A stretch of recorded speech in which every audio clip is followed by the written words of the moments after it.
In this installment of Washington Legal Foundation's Legally Brief, Aiken Gump Strauss Hauer and Feld partner Mark Boddy joins us to discuss the Department of Justice's recent use of the remedy of disgorgement of ill-gotten gains as a remedy in an antitrust case. Mark, in what context did the Justice Department's first-time pursuit of disgorgement arise?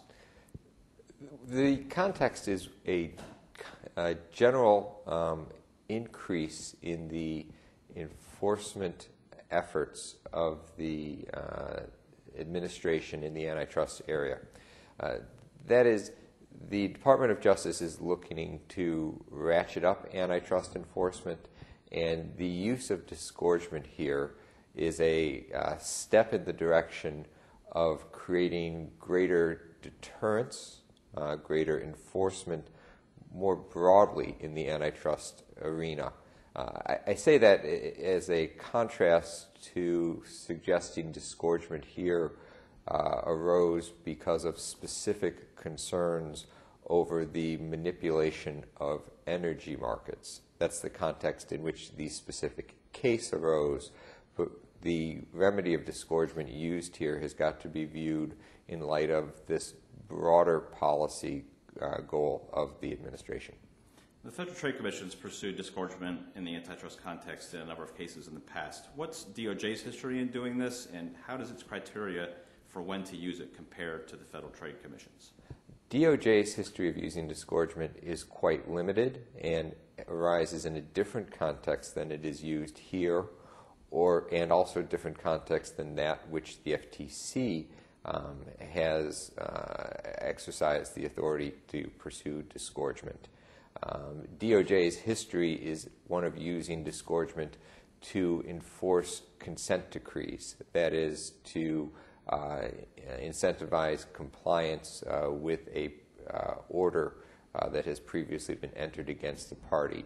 This is the first time that DOJ has used disgorgement as the initial remedy for an antitrust violation.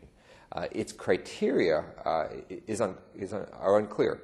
The FTC, when it first announced the use of disgorgement, followed that application with specific policy guidance as to when it would use disgorgement. DOJ has not announced any generalized policy as to when it will or will not use disgorgement. Its application in this case is couched in terms that make it roughly consistent with the FTC guidelines. Are there legal limitations on when and how DOJ can pursue disgorgement, or does the choice come down to a matter of prosecutorial discretion and policy? There are, of course, some legal limitations, but what they're going to be, we do not know yet. The authority to pursue disgorgement by DOJ in an antitrust case has not yet been tested in a contested case.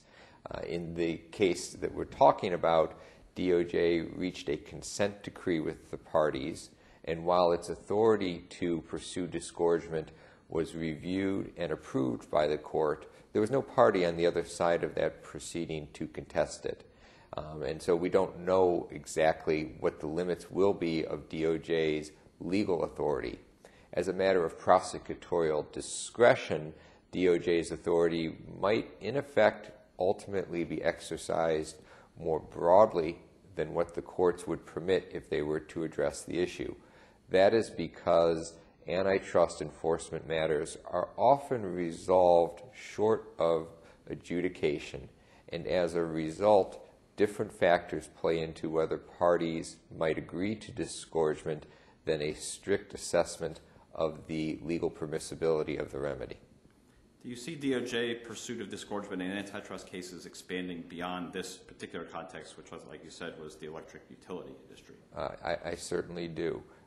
I don't believe that disgorgement was pursued in this matter simply because it was an antitrust violation in the electrical utility context. Rather, I think DOJ was seeking to announce a general policy of pursuing disgorgement, and its arguments to the court in terms of getting the disgorgement approved were couched in much broader terms than simply the electrical utility industry. In fact, DOJ has raised disgorgement informally in other matters, and we can expect to see DOJ pursue disgorgement in the future. It was Mark Body, who's a partner with the law firm Aiken, Gump, Strauss, Hauer, and Feld here in Washington. Thank you for joining us, Mark.